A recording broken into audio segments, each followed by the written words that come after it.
창세기 34장 1절부터 17절까지 말씀입니다. 우리 각 가정에서도 우리 화면을 보시면서 한 절씩 교독해서 봉독하겠습니다. 레아가 야곱에게 낳은 딸 디나가 그 땅의 딸들을 보러 나갔더니 히위 족속 중 하몰의 아들 그 땅의 추장 세겜이 그를 보고 끌어들여 강간하여 욕되게 하고 그 마음이 깊이 야곱의 딸 디나에게 연연하며 그 소녀를 사랑하여 그의 마음을 말로 위로하고 그의 아버지 하몰에게 청하여 이르되 이 소녀를 내 아내로 얻게 하여 주소서 하였더라. 야곱이 그 딸 디나를 그가 더럽혔다 함을 들었으나 자기의 아들들이 들에서 목축함으로 그들이 돌아오기까지 잠잠하였고 세겜의 아버지 하몰은 야곱에게 말하러 왔으며 야곱의 아들들은 들에서 이를 듣고 돌아와서 그들 모두가 근심하고 심히 노하였으니 이는 세겜이 야곱의 딸을 강간하여 이스라엘에게 부끄러운 일 곧 행하지 못할 일을 행하였음이더라. 하몰이 그들에게 이르되 내 아들 세겜이 마음으로 너희 딸을 연연하여 하니 원하건대 그를 세겜에게 주어 아내로 삼게 하라. 너희가 우리와 통혼하여 너희 딸을 우리에게 주며 우리 딸을 너희가 데려가고 너희가 우리와 함께 거주하되 땅이 너희 앞에 있으니 여기 머물러 매매하며 여기서 기업을 얻으라 하고 세겜도 디나의 아버지와 그의 남자 형제들에게 이르되 나로 너희에게 은혜를 입게 하라. 너희가 내게 말하는 것은 내가 다 주리니 이 소녀만 내게 주어 아내가 되게 하라. 아무리 큰 혼수와 예물을 청할지라도 너희가 내게 말한 대로 주리라. 야곱의 아들들이 세겜과 그의 아버지 하몰에게 속여 대답하였으니 이는 세겜이 그 누이 디나를 더럽혔음이라. 야곱의 아들들이 그들에게 말하되 우리는 그리하지 못하겠노라. 할례 받지 아니한 사람에게 우리 누이를 줄 수 없노니 이는 우리의 수치가 됨이니라. 그런즉 이같이 하면 너희에게 허락하리라. 만일 너희 중 남자가 다 할례를 받고 우리같이 되면 우리 딸을 너희에게 주며 너희 딸을 우리가 데려오며 너희와 함께 거주하여 한 민족이 되려니와. 함께 읽겠습니다. 너희가 만일 우리 말을 듣지 아니하고 할례를 받지 아니하면 우리는 곧 우리 딸을 데리고 가리라. 아멘. 오늘 이 본문 말씀으로 고난당함의 유익이라는 제목으로 하나님의 말씀을 함께 나누겠습니다. 같이 한번 따라하겠습니다. 고난당함의 유익. 우리의 삶 속에 고난이 없었으면 좋겠지만 고난이 없는 인생은 없다라는 것입니다. 우리 성경에서 가장 많이 등장하는 주제 중에 하나도 바로 고난입니다. 인류가 범죄한 이후로 인간에게 고난은 하나님께서 주신 징계이자 또 고난은 하나님의 선물이라는 사실을 우리는 기억할 수 있기를 원합니다. 그래서 범죄한 이후로 모든 인류에게 필연적으로 찾아오는 것이 바로 고난입니다. 그래서 이 고난을 대하는 태도에 따라서 그 고난이 축복이 되기도 하고 또 어떤 경우에 있어서는 그 고난에 파묻혀 절망에 침몰되면서 인생이 난파선과 같이 파선되어져 버리는 그런 경우들도 있습니다. 가프만 부인이라는 사람의 광야의 샘이라는 글이 있습니다. 이런 글에 그 글에 이런 이야기가 있습니다. 나는 누에 고치들을 관찰하고 있었다. 마침 여러 마리의 누에 고치가 나비로 탈바꿈하는 중이었다. 너무도 작은 구멍을 통해서 누에가 그곳에서 나오려고 하는 것을 보면서 그 모습이 나는 불가능하리라 라고 생각하고 있었다. 그런데 한 마리 두 마리 그토록 작은 구멍을 통해 천신만고 애를 쓰더니 결국은 빠져나와서 공중으로 훨훨 날아올랐다.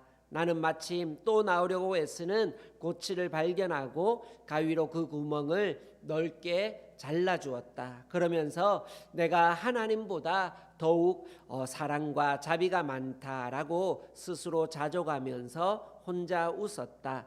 나는 넓게 열어준 구멍으로 나비는 쉽게 나왔으나 문제가 생긴 것을 발견하였다.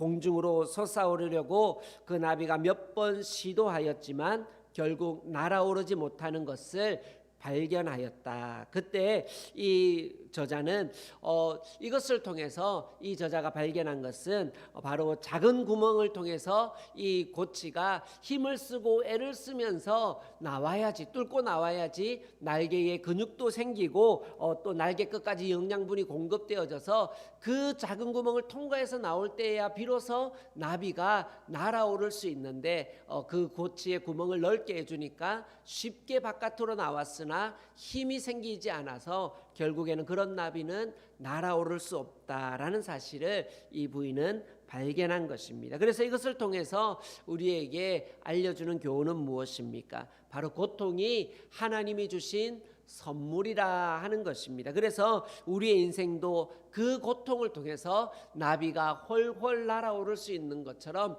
우리의 삶도 그 고통을 통과하여 지나갈 때에 우리의 인생이 훨훨 날아오르게 될 수 있음을 우리는 기억할 수 있기를 원합니다.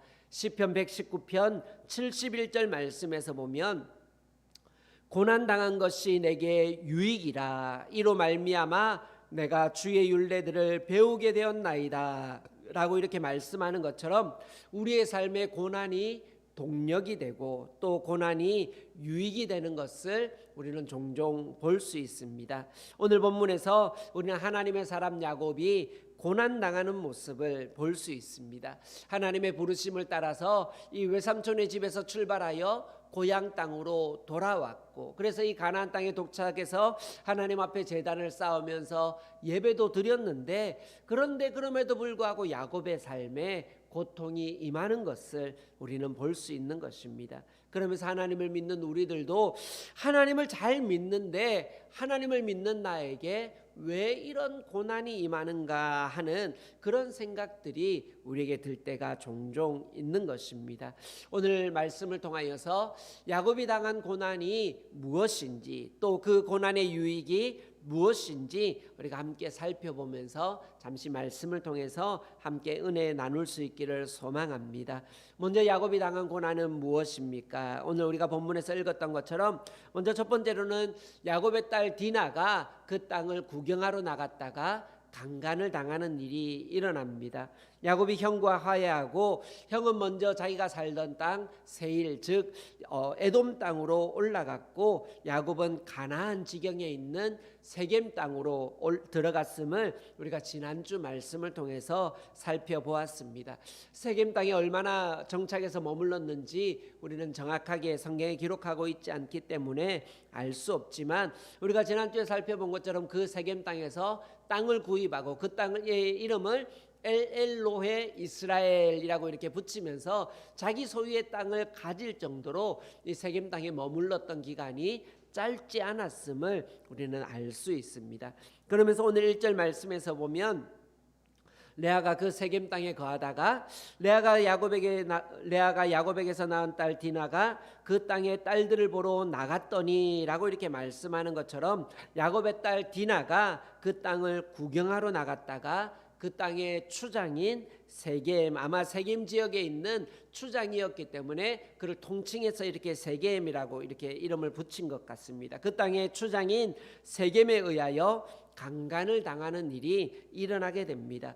아마도 디나는 마을 잔치를 보기 위해서 그 마을 잔치에 모인 여러 여인들을 보기 위해서 그 땅으로 외출한 것으로 이렇게 보여집니다.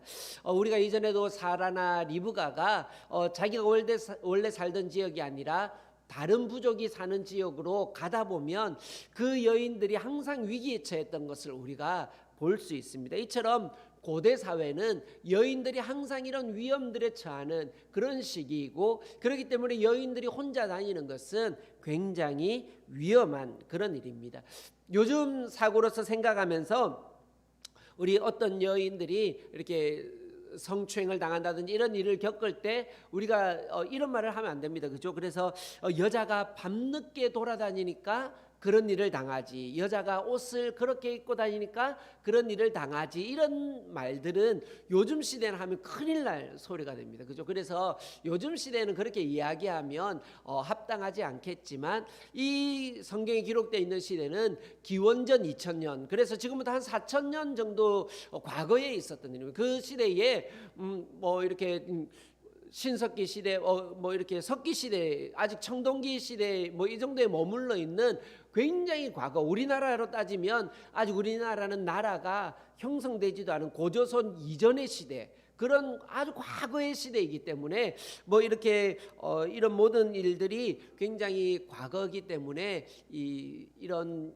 불합리한 일들이 많이 일어나는 그런 시대였습니다. 그렇기 때문에 이런 시대에 여인들이 홀로 돌아다닌다라는 것은 굉장히 어리석고 위험한 그런 일이었던 것입니다. 또한 이 당시에 가나안 지역의 잔치들은 대부분 이방신을 섬기는 종교적인 의식들과 연결되어 있기 때문에 이 디나가 그 땅의 여인들을 가까이 하고자 했던 이런 일들은 하나님이 기뻐하시는 일이 아니라 할 수 있습니다. 또한 이로 말미암아 두 번째 또 야곱의 가문에 문제가 생깁니다. 두 번째 야곱의 가문에 당한 고통은 야곱의 아들들이 자기 누이가 강간당했다라는 소식을 듣고 그 일에 대하여 보복을 하면서 그 땅의 부족을 이렇게 분쟁이 일어나는 그런 일들을 우리는 볼 수 있습니다. 우리 34장 우리가 본문을 전체를 다 읽어야 하지만 시간 관계상 우리 17절까지만 읽었는데요. 야곱의 가족의 이제 누이가 강간당했다라는 소식을 듣고 이 보복을 위해서 주도하는 사람이 있습니다. 그 아들들 중에 많은 아들, 야곱의 집 아들이 11명의 아들이 있는데 그들 중에서 시므온과 레위가 이렇게 앞장서서 이 보복하는 일을 주동하게 됩니다. 레아의 이 자녀들이 많이 있는데 왜 그 중에 시므온과 이 레위가 이 보복하는 일에 주동을 했냐면, 이 우리가 잘 알고 있는 것처럼 야곱에게 아내가 4명이 있었습니다. 그래서 각각 낳은 자녀들이 있는데 이 디나는 레아의 자녀다라고 오늘 말씀에 기록하고 있는 것처럼 이 레아가 낳은 남자 형제가 시므온, 르우벤, 시므온, 레위, 유다, 이사갈, 스불론, 이렇게 6명의 남자 형제가 이 레아가 낳은 자녀들입니다. 그래서 이 디나에게 있어서는 가장 가까운 형제들이 바로 이 시므온과 레위인 것입니다. 다른 형제들도 있지만 이 두 명이 아마도 앞장서서 이 보복하는 일에 나아갔습니다. 처음에 딸이 강간당했다는 소식을 야곱이 들었을 때는 야곱의 자녀들이 목축을 하는 일들을 하고 있기 때문에 다 바깥에서 양떼를 먹이고 있는 중에 있었기 때문에 야곱이 뭐라 말하지 못하고 잠잠히 있다가 이제 아들들이 돌아왔을 때에 그 아들들이 다 그 소식을 듣고 분노하면서 어떻게 일들을 보복할까 하다가 이제 그 세겜의 아버지 하몰이 와서 이 딸을 우리에게 주라라고 이렇게 서로 이제 결혼을 합시다. 우리 이제 이 두 부족이 서로 결혼을 하면서 하나가 됩시다라고 이렇게 하면서 무엇을 요구하든지 신부지참금으로 무엇을 요구하든지 다 주겠습니다. 이렇게 했을 때에 오늘 이 시므온과 레위가 우리에겐 돈보다 더 중요한 것이 있는데 우리는 할례 받지 않은 사람과 함께 결혼할 수 없습니다 라고 하면서 하나님이 주신 언약의 증거인 이 할례를 가지고 거짓말하면서 보복할 계획을 세우는 것입니다. 그래서 그 당시에 뭐 이렇게 항생제가 없는 그런 시대이기 때문에 할례는 남자의 이렇게 포피를 베는 그런 수술인데요. 그래서 이 수술을 하고 나면 이제 한 3일쯤 지나서 염증이 이렇게 많이 일어나서 가장 몸이 불편할 그런 시기에 이제 남자들이 움직이지 못할 그때에 이제 나아가서 시므온과 레위가 그의 형제들과 가족의 군대를 이끌고 나아가서 그 세겜 부족의 모든 사람들을 쳐서 죽이고 그들의 물건을 약탈하고 그렇게 돌아오게 됩니다. 그러면서 이 사건의 결과로 30절 말씀에서 보면 야곱이 시므온과 레위에게 이르되 너희가 내게 화를 끼쳐 나로 하여금 이 땅 주민 곧 가나안 족속과 브리스 족속에게 악취를 내게 하였도다. 나는 수가 적은즉 그들이 모여 나를 치고 나를 죽이리니 그러면 나와 내 집이 멸망하리라 라고 이렇게 말하고 있는 것처럼 오늘 이렇게 야곱의 아들들이 나아가서 그 땅의 부족들을 이렇게 다 죽이고 물건들을 약탈하고 이렇게 왔습니다. 그렇지만 그 부족만 있는 것이 아니라 주변에 다른 많은 부족들이 있었는데 외부에서 들어온 야곱 가족이 그 땅에 원래 있던 토착민 부족 하나를 공격하였다라는 소식을 그 주변에 있는 다른 많은 부족들이 들었을 때 저 부족이요 왜 우리 땅에 있는 부족을 공격하였는가, 그 다음은 우리 차례가 아니겠는가 하면서 주변에 있는 많은 부족들이 연합하여서 야곱 가족을 멸문시킬 그런 위기가 임하게 된 것입니다. 그래서 오늘 야곱이 30절에서 나와 내 집이 멸망할 것 같다라고 하는 그런 위기와 문제를 경험하게 되는 것입니다. 이처럼 야곱의 딸 디나가 강간을 당하는 문제, 그로 말미암아 아들이 복수를 하고 살인을 저지르면서 그 땅의 다른 부족들에게 반감을 사고 가문 전체가 멸망당할 이런 위기에 처하게 되었습니다. 그러면서 이런 위기 속에서 그 원인이 무엇인가 하는 것도 중요하겠지만 오늘은 우리 인생의 여러 가지 원인으로 말미암아 고통이 찾아오게 되는데 그 고통도 하나님이 허락하신 것이라면 그 고난당함을 통하여서 우리에게 주시는 유익이 무엇인가 하는 것을 말씀을 통해서 우리 같이 함께 살펴보면서 은혜 나누기를 원합니다. 우리 먼저 첫 번째로 같이 한번 따라하겠습니다. 고난을 통해 하나님의 언약을 생각나게 합니다. 우리 고난을 통해서 우리가 기억해야 될 것은 고난당함의 그 유익은 고난을 통해서 하나님께서 우리에게 하나님의 언약을 생각나게 해주신다라는 것입니다. 35장에서 우리 이어지는 35장 말씀에서 보면 이 고난을 당한 이후에 야곱의 첫 번째 결단이 무엇입니까? 우리가 일어나 베델로 올라가자라고 이렇게 고백하는 것을 볼 수 있습니다. 창세기 28장에서 야곱이 형을 속이고 외삼촌의 집으로 떠나가면서 얼마나 적적하고 외롭고 두려움 속에 하나님 내가 다시 가나안 땅으로 돌아올 수 있겠습니까 하는 그런 두려움이 야곱에게 가득했던 것입니다. 그렇지만 그 베델에서 하나님을 만나고 그러면서 하나님 앞에 자기가 누웠던 그곳을 제단으로 쌓으면서 자기가 가진 모든 것을 하나님 앞에 부어드리면서 하나님 내가 다시 이 가나안 땅으로 돌아오게 된다면 이 베델 내가 누웠던 이 자리가 하나님의 전이 될 것이요 그리고 내가 얻은 모든 소유물들 중에서 10분의 1을 하나님께 드리겠습니다 라고 이렇게 하나님 앞에 서원을 했습니다.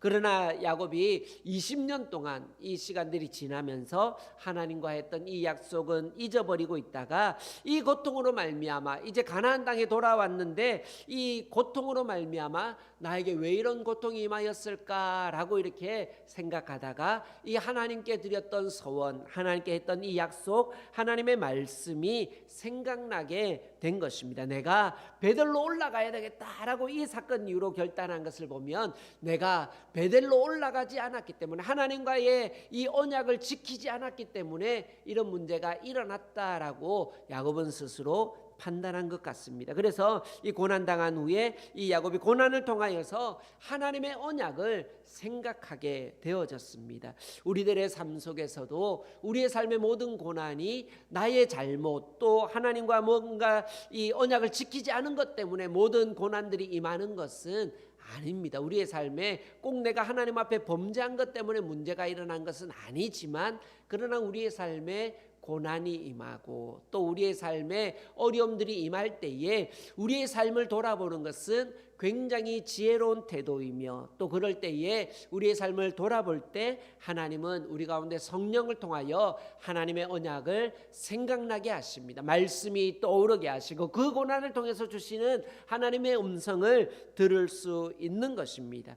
시편 119편 67절 말씀에서 보면 고난 당하기 전에는 내가 그릇 행하였더니 이제는 주의 말씀을 지키나이다 라고 이렇게 고백하고 있고, 또 119편 71절 말씀에서 보면 고난 당한 것이 내게 유익이라 이로 말미암아 내가 주의 율례들을 배우게 되었나이다 라고 이렇게 말씀하는 것처럼, 고난 당함을 통해서 우리는 그 고난 속에서 하나님의 음성을 듣게 되고, 고난을 통해서 우리의 삶이 계속해서 바쁘게 살다가 멈추어 서면서 하나님의 말씀, 하나님의 언약을 기억하게 되는 것입니다. 사랑하는 성도 여러분, 우리의 삶에 혹 어려움과 문제가 있다면 그 문제 속에서 우리가 멈추어 서서 하나님께서 우리에게 말씀하시는 하나님의 음성에 귀를 기울일 수 있는 우리 모두가 될 수 있기를 주의 이름으로 축원합니다. 아멘. 우리 두 번째로 같이 한번 따라하겠습니다.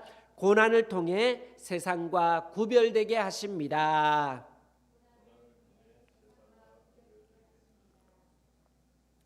예, 우리 두 번째로 우리 고난을 통해서 우리에게 주시는 유익은 그 고난을 통해서 세상과 우리를 구별되게 하시는 것입니다.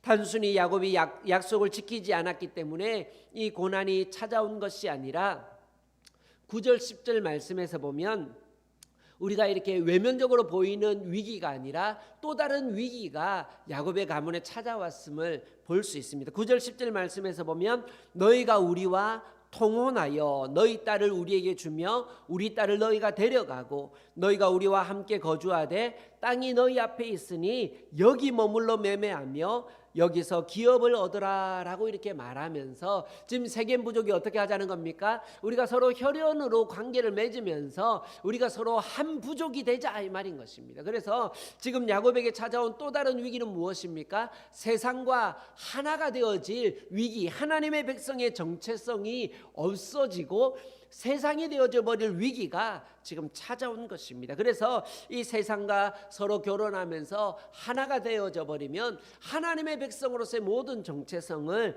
다 잃어버리게 되는 것입니다. 하나님이 야곱에게 가나안 땅에 거하라라고 하셨지만 가나안 사람이 되어서는 안 된다라는 사실을 우리는 기억해야 됩니다.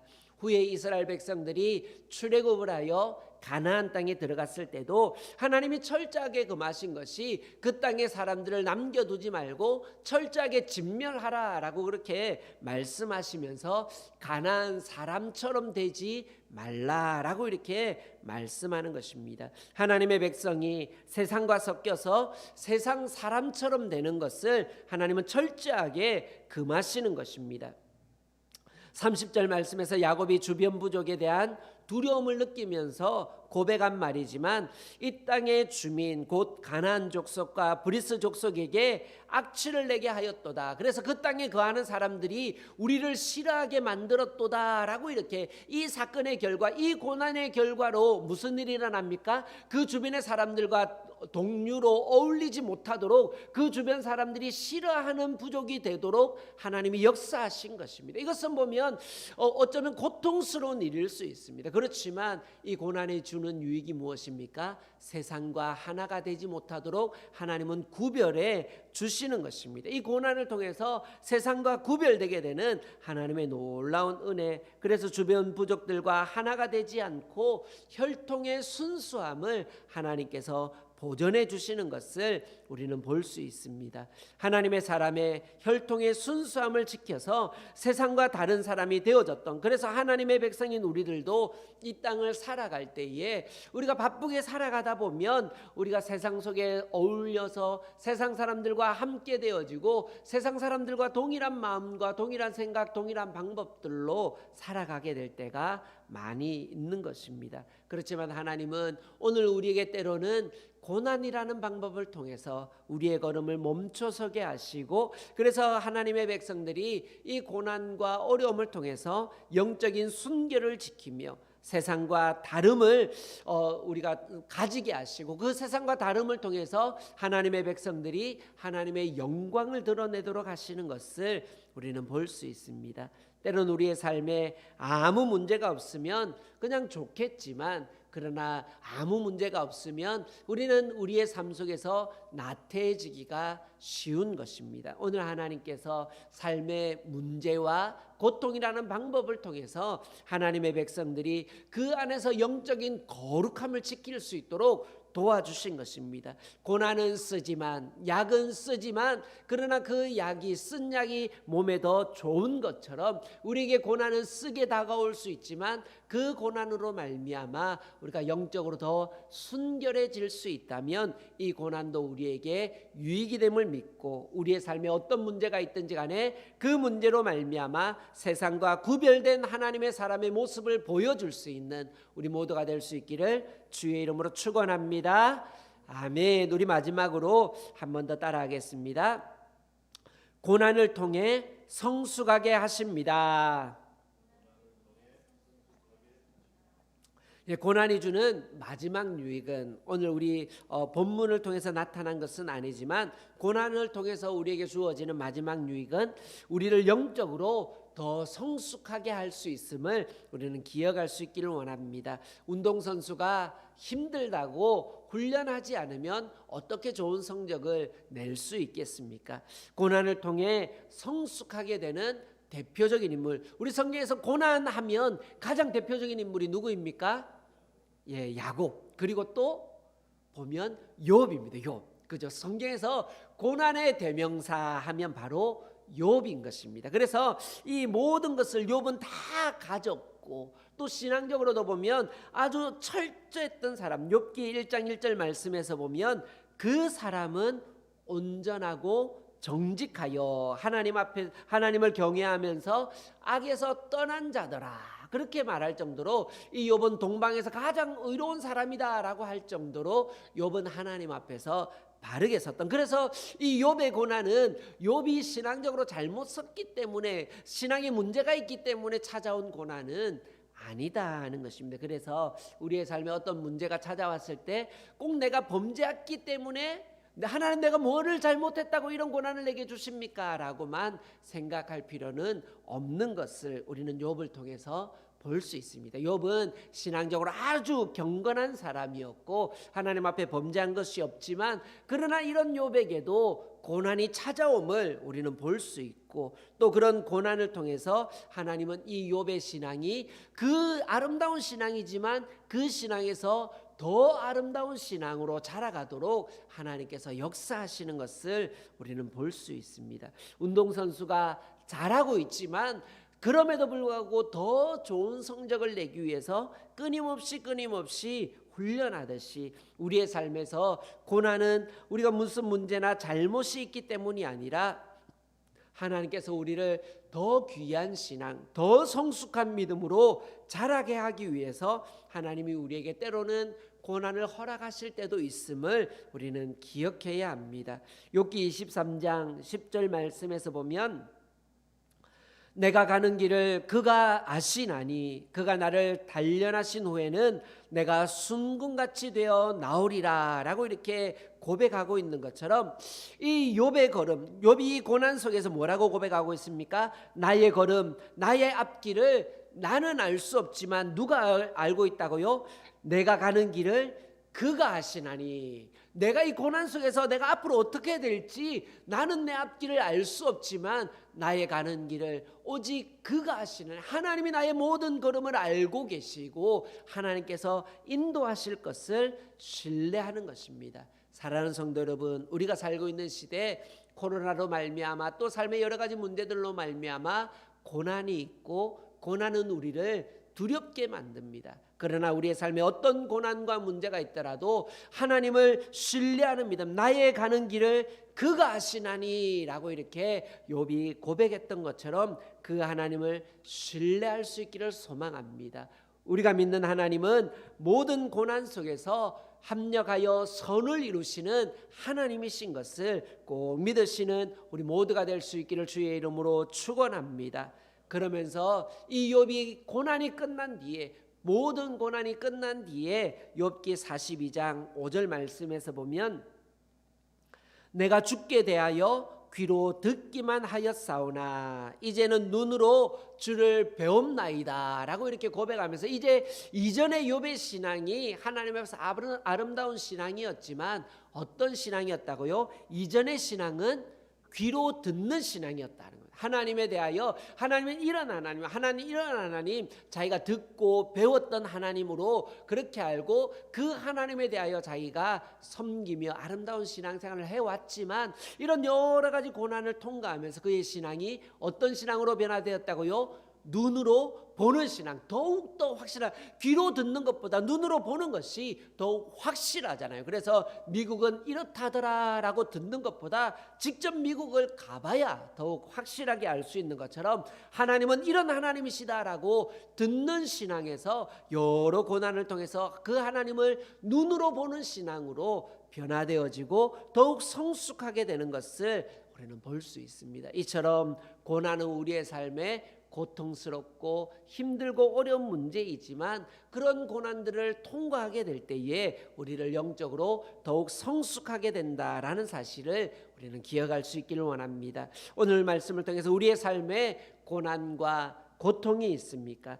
현실을 불평하고 원망하기 쉽지만 그러나 하나님은 성도의 고통과 눈물을 귀중히 여기신다는 사실을 꼭 기억할 수 있기를 소망합니다. 그래서 하나님께서는 그 야곱의 고통과 문제와 어려움을 통해서 그의 신앙이 더욱 정금과 같이 자라게 하시고 또 언약을 지키게 하시며 혈통을 순수하게 보존할 수 있도록 도와주셨던 것처럼 우리가 알지 못하는 순간에도 하나님은 그 고난을 통해서 우리를 위하여 역사하시고 우리를 더 좋은 길로 인도하신다는 것을 믿음으로 오늘 우리의 삶에 고난이 주는 그 유익을 통하여서 더 귀하고 정금과 같이 아름답게 설 수 있는 우리 모두가 될 수 있기를 주의 이름으로 축원합니다.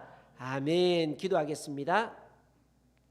사랑과 은혜가 풍성하신 우리 아버지 하나님, 은혜와 사랑을 감사합니다. 오늘 우리에게 때로는 고난이 다가온다 할지라도 그 고난에 숨겨져 있는 하나님의 귀한 은혜를 경험할 수 있는 우리 모두가 되게 하여 주시옵소서. 고난이 내게 유익이라라고 시편 기자가 고백했던 것처럼 하나님, 우리가 고난 속에서 원망하고 주저앉아 있는 것이 아니라 고난이 내게 유익입니다라고 고백할 수 있는 우리 모두가 되게 하여 주시고 이 고난을 통해서 하나님이 더욱 기뻐하시는 아름다운 모습으로 변화되어져서 이 세상 가운데 하나님의 백성의 아름다움을 보여줄 수 있는 귀한 믿음의 백성들 되게 하여 주시옵소서. 우리의 작은 신함에도 응답하시는 아버지 하나님, 주의 백성들이 고난 가운데서 부르짖을 때에 하나님 야곱과 함께 하셨던 것처럼 우리에게도 응답하여 주시고 우리 모든 성도님들의 삶의 고난 속에서 하나님의 기적을 경험하는 우리 모두가 되게 하여 주시옵소서. 이 한 주간도 주의 백성들을 지켜주시고 보존하여 주실 것을 기대하오며 이 모든 말씀 우리의 구원과 능력이 되시는 예수님의 이름으로 기도드리옵나이다. 아멘.